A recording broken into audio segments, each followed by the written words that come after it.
मुझे उड़ते हुए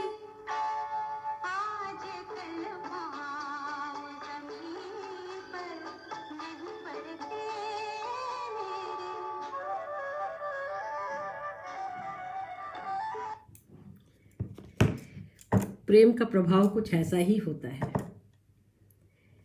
प्रेम हो जाए तो सचमुच में पांव जमी पर नहीं पड़ते और मन ही नहीं शरीर भी ऐसे हल्का हो जाता है मानो उड़ रहा है, कुछ भी कर सकता है।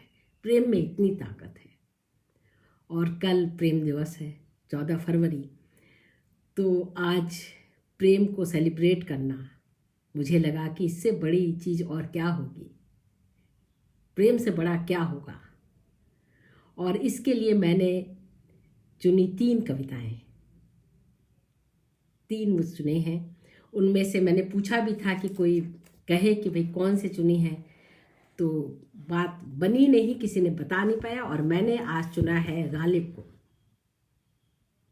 तो सबसे पहले मैं सुनाऊंगी गालिब, उसके बाद पद्मावत, और कुछ लोगों ने कहा कि मैं भी अपनी कुछ कविताएं सुनाऊं, तो एक कविता मेरी अपनी प्रेम कविता। तो गालिब से बड़ा प्रेम पर कहने वाले, मतलब ऐसे तो बहुत बड़े बड़े लोग हैं, लेकिन मुझे लगा कि गालिब को याद करना बड़ा ज़रूरी है आज के दिन। 1797 में जन्मे थे गालिब और फरवरी 1869 1869, वो शब्द जब भी 1869 आता है तो मुझे गांधी जी बिल्कुल याद आ जाते हैं। तो फरवरी 1869 में 1797 टू 1869 में उनका जीवन काल है गालिब का। और इतने तरह की, इतनी लेयर्ड कविताएं हैं गालिब की कि मैं आप लोगों को क्या बताऊं। तो आज हम पढ़ेंगे गालिब का कुछ शेर पढ़ूंगी मैं गालिब के। और हाँ रंजना जी, आजकल पाँव जमी पर नहीं पड़ते मेरे। तो पढ़ते हैं और देखते हैं कि इन्होंने, गालिब ने क्या कहा। घर जब बना लिया तेरे दर पर कहे बिगैर, घर जब बना लिया तेरे दर पर कहे बिगैर, जाने का अब भी तू न मेरा घर कहे बिगैर। तेरे घर के बिल्कुल दरवाजे पर मैंने एक घर बनाऊंगा, तेरे घर के सामने वाला मामला नहीं है, बिल्कुल दरवाजे पर बना लिया है मैंने घर, और बताया नहीं है कहे बगैर, तुझे बताए बिना तेरे घर के दरवाजे पर मैंने घर बना लिया है। वाह क्या बात है। तेरे घर के दरवाजे पर घर तो वही बनाएगा जो प्रेम में डूब जाएगा, प्रेम में डूबा होगा। उसी को दिन भर रात भर 24 घंटे प्रेमी या प्रेमिका जो भी है उसके बिना उस मतलब वो तो दिल उसके दरवाजे पर ही बैठा रहेगा। यानी घर बना लिया, दिल तेरे दरवाजे पर रख दिया है हमने। जाने का अब भी तू ना मेरा घर कहे बगैर, लेकिन तुझे पता नहीं, तू कहेगा ही नहीं कि वो मेरा घर है, तुझे पता ही नहीं है। मैं जब तक बता ना दूं, लेकिन बता ही दिया जाए प्रेम में तो बात क्या। प्रेम तो ऐसी चीज होनी चाहिए ना जो कि सुगंध जिसकी फैल जाए, बिना कहे ही बात सामने वाले तक पहुंच जाए, तब तो प्रेम का मजा है। अब कहना ही पड़े कि आई लव यू तो क्या बात है, बात बनेगी नहीं। कहा तो जाता है लेकिन एकदम नहीं, पहले तो घर बना दिया जाता है द्वार पर, पहले तो दिल रख दिया जाता है दरवाजे पर, आंखें वहीं लगी रहती हैं कि एक बारी झलक मिल जाए, दिल वहीं लगा रहता है कि क्या वो मेरे बारे में सोचता या सोचती होगी, सोचता होगा वो, भाई क्या बात। कहते हैं जब रही न मुझे ताकते सुखन, जानूं किसी के दिल की मैं क्यों कर कहे बगैर। कहते हैं कि मुझ में कहने की, बात कहने की शक्ति ही नहीं रही, यानी मैं बात ही नहीं कह पाता, शक्ति ही नहीं रही। ऐसा प्रेम में दीवाना हो गया हूं कि कुछ कहता हूं और कुछ और निकल जाता है जुबान से। कहते हैं जब रही न मुझे ताकते सुखन, जानू किसी के दिल की मैं क्यों कर कहे बगैर। अब कहा ही ना जाए तो बिना कहे मैं क्यों कर समझ जाऊं भाई कि ये कहा जा रहा है। सामने वाले को भी तो संकोच होगा ना कि कहीं मुझे भ्रम तो नहीं हो गया कि ये मुझे प्रेम करता है। भाई कह देता, एक बारी जता देता कि प्रेम करता है तो बात ही कुछ और होती, लेकिन जताया ही नहीं इसने, तो कुछ कहा ही नहीं इसने, तो कैसे बात बने। कहते हैं जब रही न मुझे ताकते सुखन, जानू किसी के दिल की मैं क्यों कर कहे बगैर। काम उससे आ पड़ा है कि जिसका जहान में लेवे न कोई नाम, सितमगर कहे बगैर। अरे ऐसे जगह पर जाकर के दिल लग गया है मेरा, ऐसा काम किसी के उस पे काम आ पड़ा है, ऐसी उसकी तवज्जो चाहिए मुझे कि जिसे लोग याद करते हैं तो सितमगर, सितम ढाने वाला, जुल्म करने वाले, ऐसा कहते हैं लोग कि भाई जब तक कह ना दे आदमी कि हम प्रेम करते हैं और सामने वाला भी इस बात की सहमति ना जता दे, तब तक तो सामने वाला सितमगर ही लगता है। भाई जुल्म किए जा रहा है, समझ ही नहीं रहा कि हम कितना प्रेम कर रहे हैं, और वो जब हम कुछ भी कर लें, लेकिन जाने वो क्या है कि वो मतलब हमारी बात पर ध्यान ही नहीं देता है। काम उससे आ पड़ा है कि जिसका जहान में लेवे न कोई नाम, सितमगर कहे बगैर। प्रेम में तो भाई सामने वाला जब तक सामने आ करके समर्पण ना हो जाए, आ ना जाए, बता ना दे, तब तक वो इतना जुल्मी लगता है, इतना सितमगर लगता है कि क्या कहे। उससे बड़ा जुल्म ढाने वाला संसार में कोई है ही नहीं जो प्रेम को ना समझे कि हम उससे प्रेम कर रहे हैं, उसको ना पता चले, ना क्या कहें। अब हम जी में ही कुछ नहीं है हमारे, जी में ही कुछ नहीं है हमारे वगरना हम सर जाए या रहे न रहे पर कहे बगैर। अरे भाई हमें समझ में नहीं आ रहा, जी में ही कुछ नहीं है, हमको अब डाउट ही होने लगा है कि हमारे जी में है कुछ या नहीं है। हम डाउट में पड़ गए हैं कि हमें प्रेम है कि नहीं है। अब तो हमें अपने पर ही शंका होने लगी है, अपने पर ही अब शंका होने लगी है कि सचमुच में मैं प्रेम करती हूँ या नहीं। कहीं ऐसा तो नहीं था कि वो बस एक मोह, हल्का सा मोह था जिसको मैं प्रेम समझ बैठी थी। वरना हम सर जाए या रहे, वरना मैं ये सर रहे या जाए, इज्जत रहे या जाए, या प्राण जाए या रहे, किसी भी अर्थ में लीजिए, न रहे पर कहे बगैर।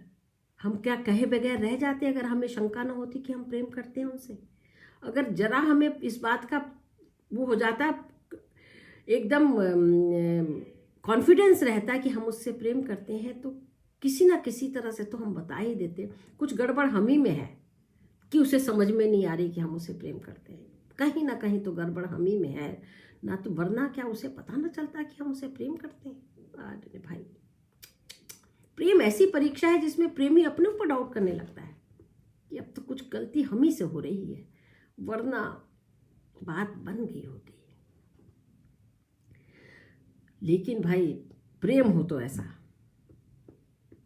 अगले ही उसमें देखिए, छोड़ूंगा मैं न उस बुते काफिर का पूजना, छोड़े न खल्क गो मुझे काफिर कहे बगैर। इस्लाम में बुत की पूजा नहीं होती, और ये जो बुते काफिर है, जो मूर्ति है, जो सामने मेरे मूर्ति है जिससे मैं प्रेम करने लगा हूं, जो एक मनुष्य है जिससे मैं इतना प्रेम करने लगा हूं, छोड़ूं मैं ना उस बुत ए काफिर का पूजना।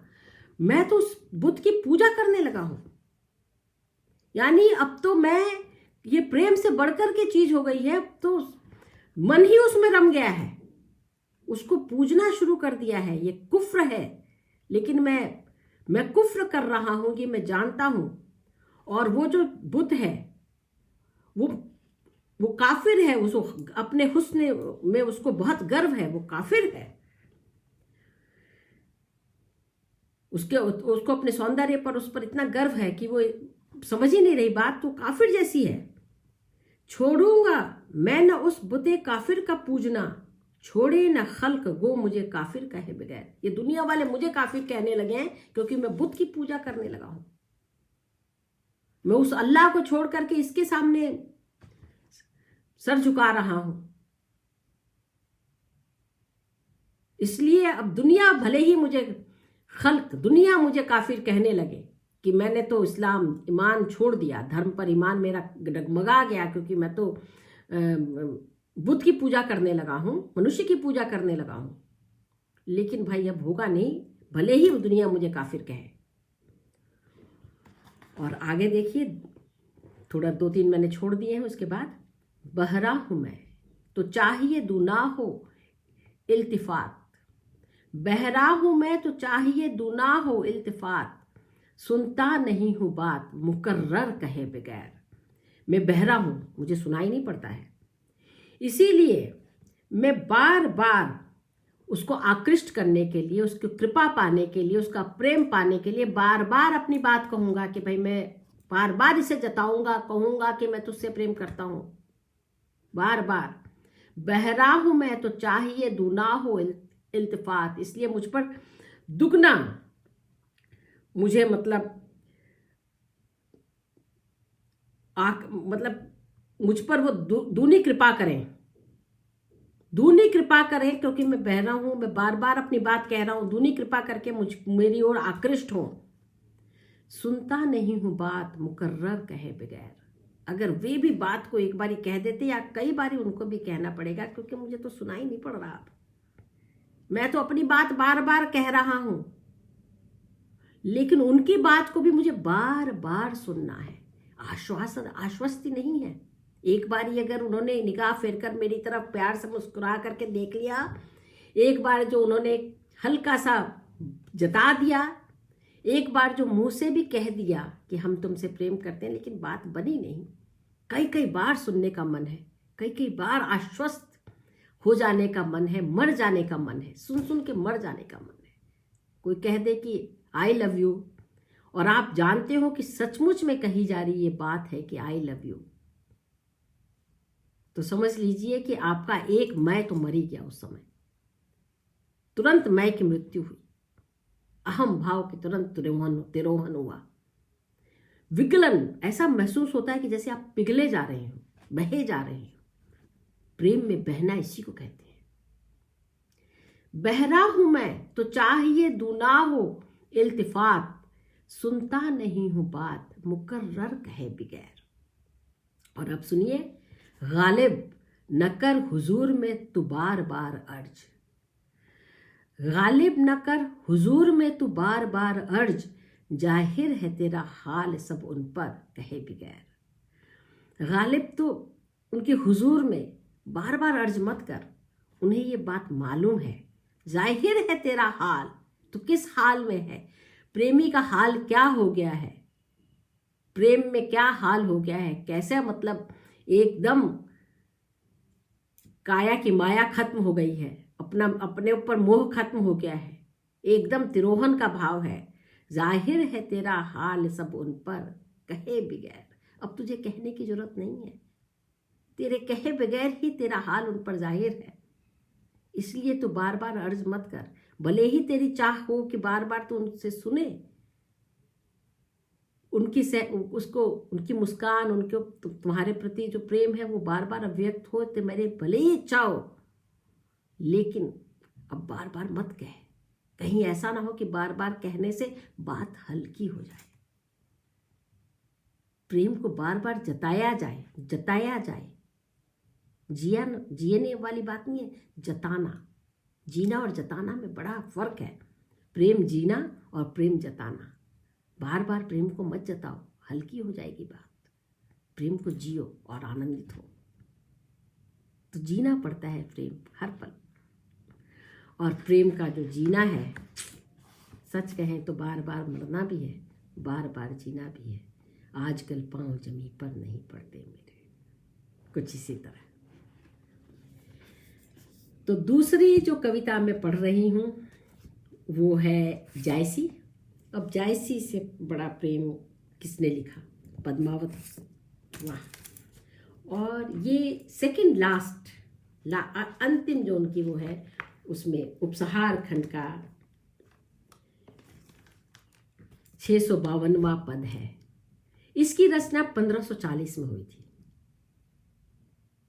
जायसी के इस पद्मावत की रचना उन्होंने जब शुरुआत की वो 1540 में हिजरीपन का उन्होंने इस्तेमाल किया है, और ईस्वी सन में वो 1540 हुआ। तो अब हम जायसी को पढ़ते हैं, और पढ़िए और इसके सौंदर्य को देखिए, उसी तरह से जैसे हमने गालिब के सौंदर्य को देखा, इस तरह से इस सौंदर्य को देखिए। मुहम्मद यह कभी जोरी सुनावा, सुना जो प्रेम पीर का गा पावा, जोरी लाई रकत के लेई, गाढ़ी प्रीति नैन जल भेई, ओमन जाने कबित अस्कीना, मकु यह रहे जगत मह चीन्हा, कहाँ सो रतन सेनी अस राजा, कहाँ सुआ असे बुद्धि उपराजा, कहाँ अलाउद्दीन सुल्तानो, कह राधो जय कीन बखानो, कह स्वरूप पद्मावती रानी, कोई न रहा जग रही कहानी, धनी सो पुरुख जस कीरति जासु, फूल मरे पर मरे न पासु, केई न जगत जस बेचा, केई न लीन जस मोल, जो यह पढ़े कहानी, हम संवरे दुई बोल।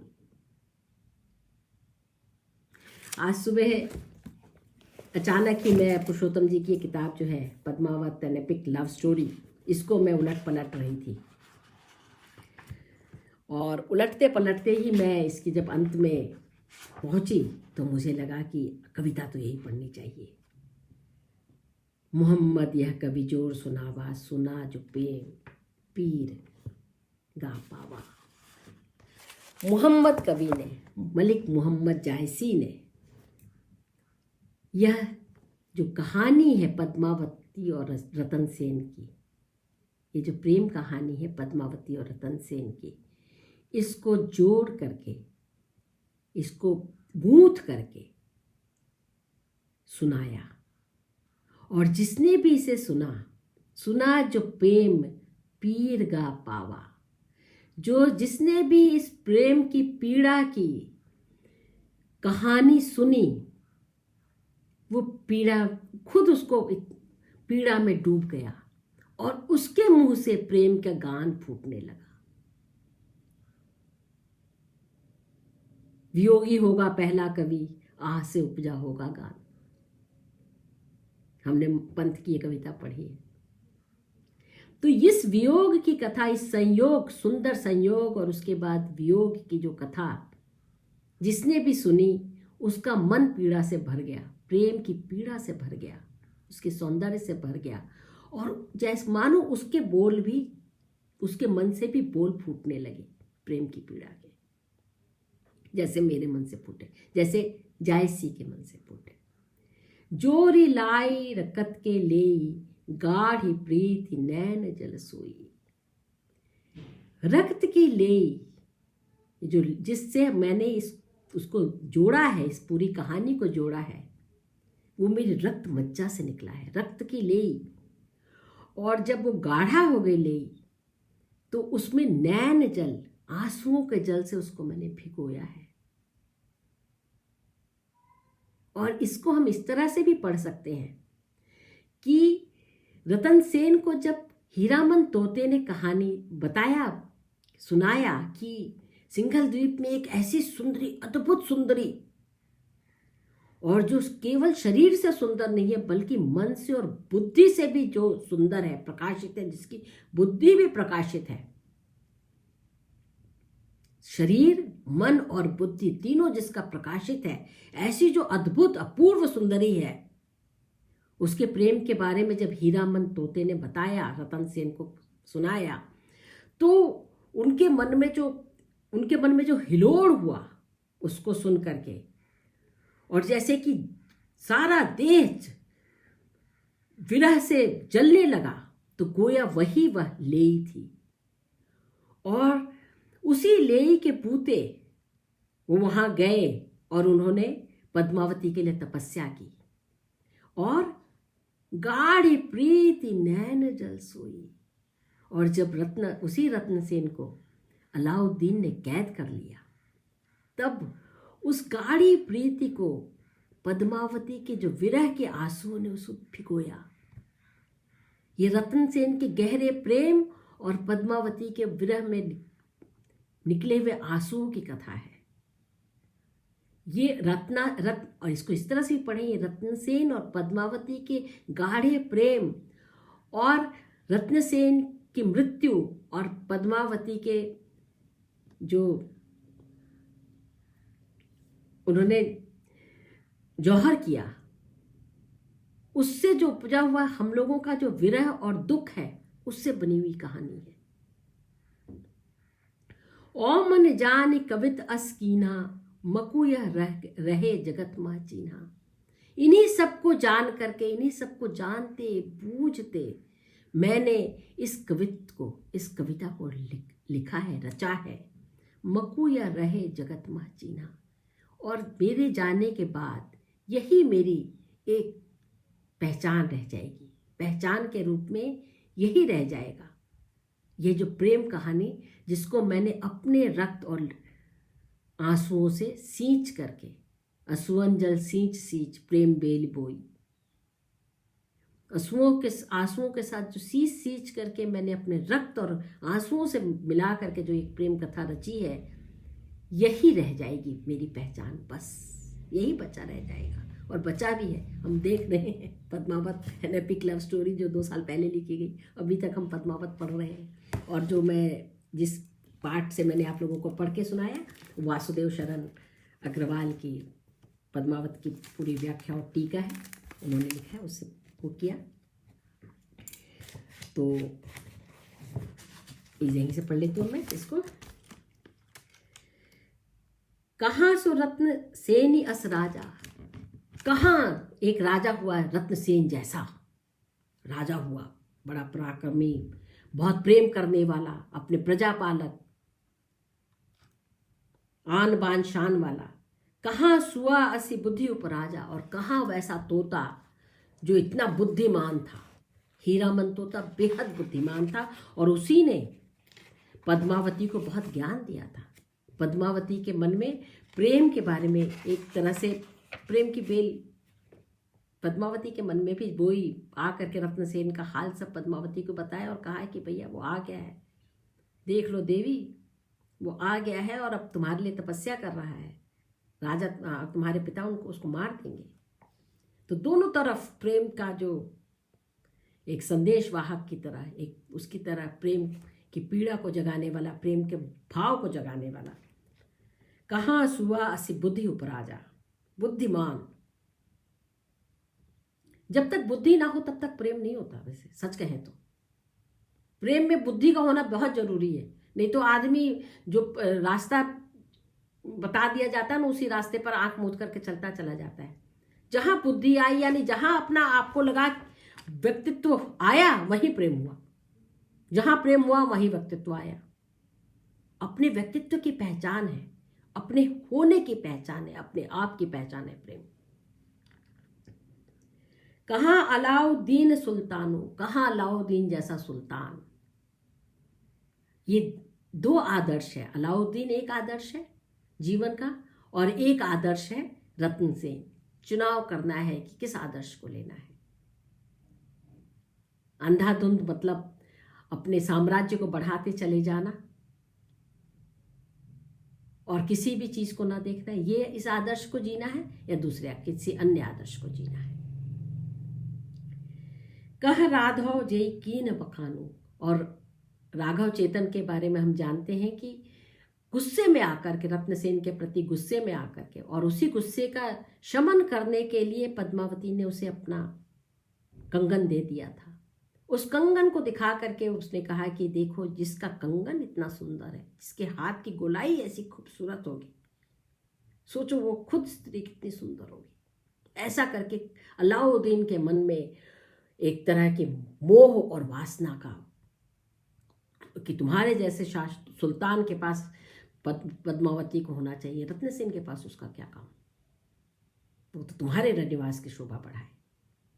तो ये जो लालच, क्रोध में आकर के किसी अन्य के मन में, सुल्तान के मन में लालच उगाया जो राघव चेतन ने, कहाँ अलाउद्दीन सुल्तानू कह राधो जे कीन बखानू, उसी ने बखाना था, कह स्वरूप पद्मावती रानी। अब आया पद्मावती का नाम।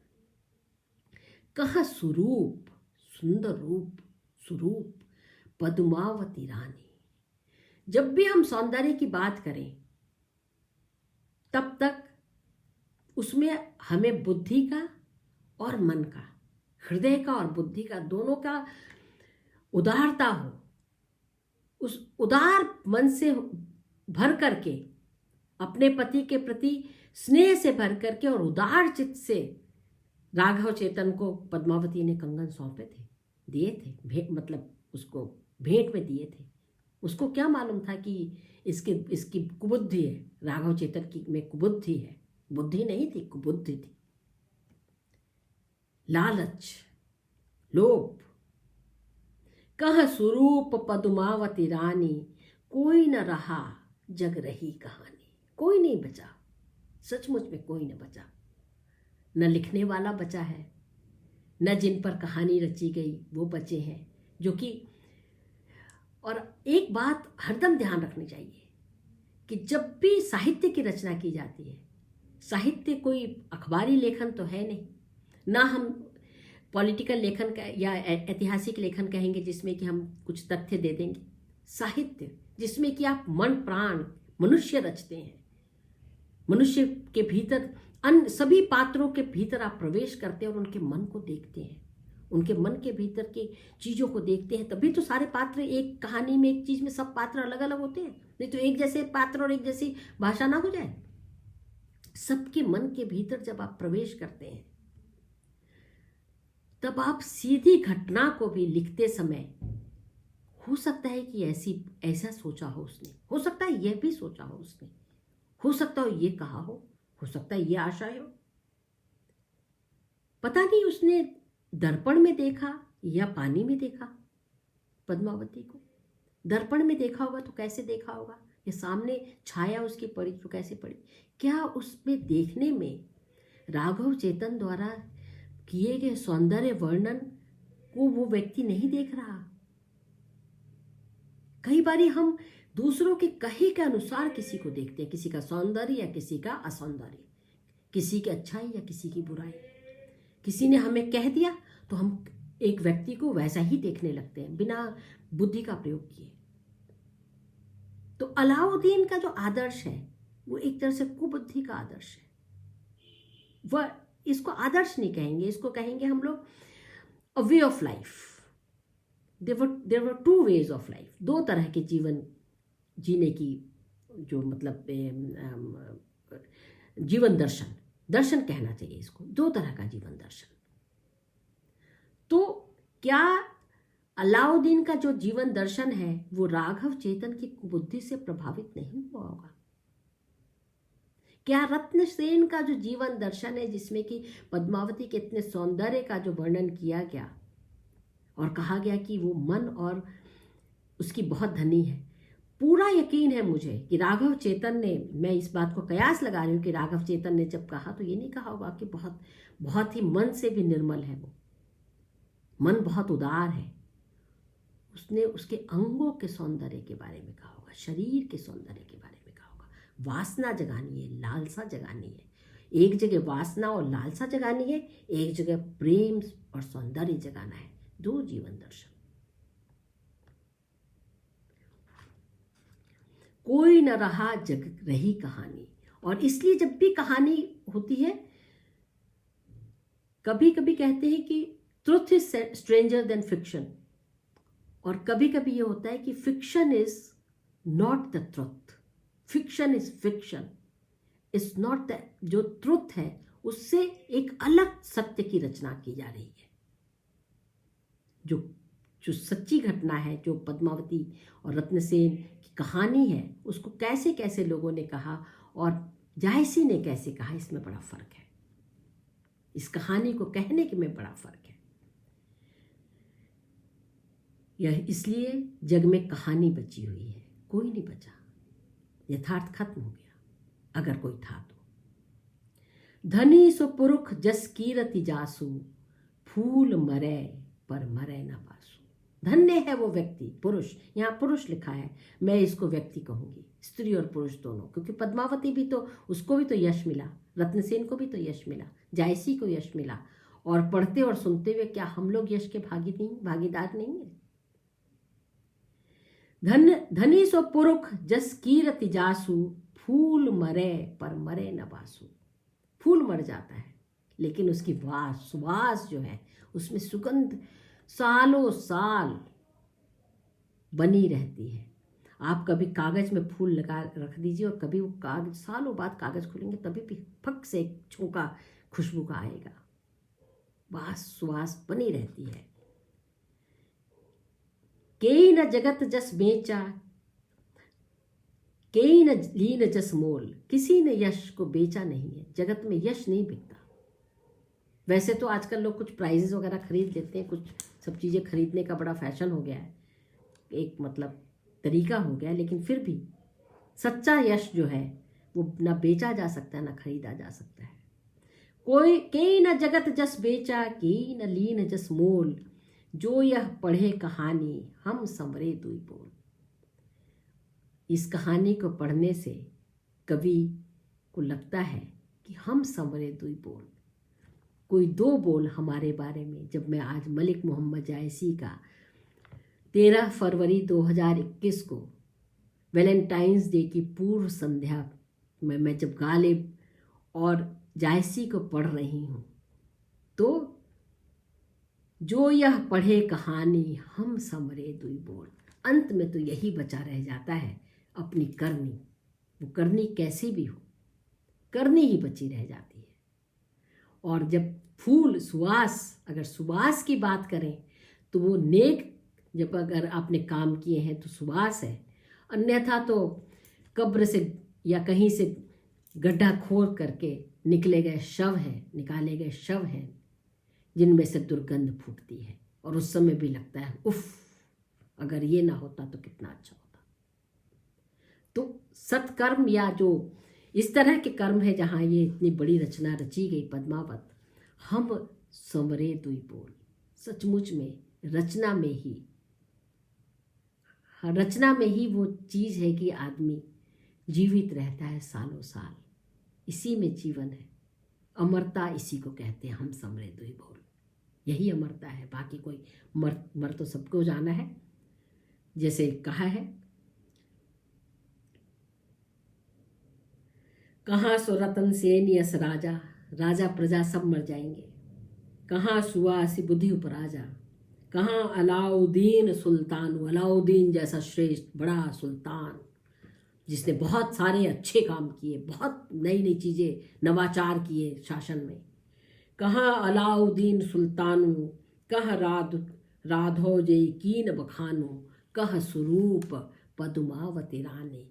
कोई न रहा, इनमें से कोई न बचा, जग रही कहानी, कहानी शेष है। ये कहानी इसलिए शेष है क्योंकि मलिक मोहम्मद जायसी ने इसे बोल दे दिए हैं, इन्हें शब्द दे दिया, इस कहानी को अपनी सुंदर रचना में शब्द दे दिया। और इतनी सुंदर रचना है, इसको पढ़ना सही अर्थों में ये महाकाव्य है। और इसको जब मैं पढ़ रही थी वासुदेव शरण अग्रवाल को, तब उन्होंने कहा दुई बोल, पर उन्होंने लिखा गजब। कवि ने अपने काव्य को भी संक्षेप में दो बोल कहा है। इसमें एक रत्नसेन का बोल है, दूसरा पद्मावती का बोल है। सारा काव्य इन्हीं दो बोलों की व्याख्या है। रतन पदारथ बोल ही बोला, और उसके बाद जो लिखा है वो गजब, वो है काफ और नून को मिलाकर भी दुहर्फ कहते हैं, अर्थात कुन, हो जा। काफ और नून माने कुन, हो जा।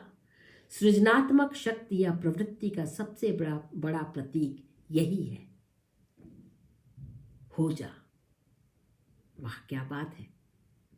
और सारा जगत, सारा संसार हो गया कहते ही, ये जब दो बोल लिखे तो इतनी बड़ी रचना, और जब दो बोल लिखे तो ऐसी रचना हो गई। ये सब 2 बोल की रचनाएं हैं और यह भी 2 बोल की रचना है।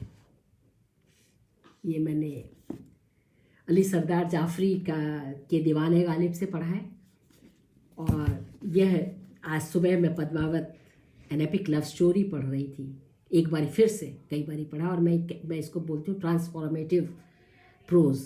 ये इससे मैंने जब पहली बार पढ़ा था इसको तो मैंने पुरुषोत्तम से कहा था, Purushottam you have written a transformative pros.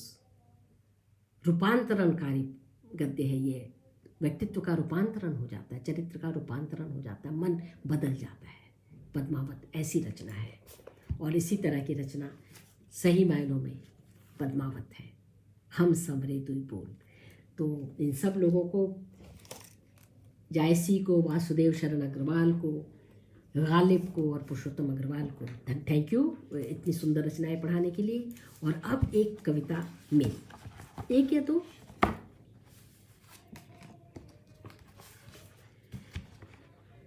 मैंने कहा ना प्रेम बहुत ट्रांसफॉर्मेटिव होता है और मैं कुछ इस तरह से इसे देखती हूँ। उसकी छुअन भर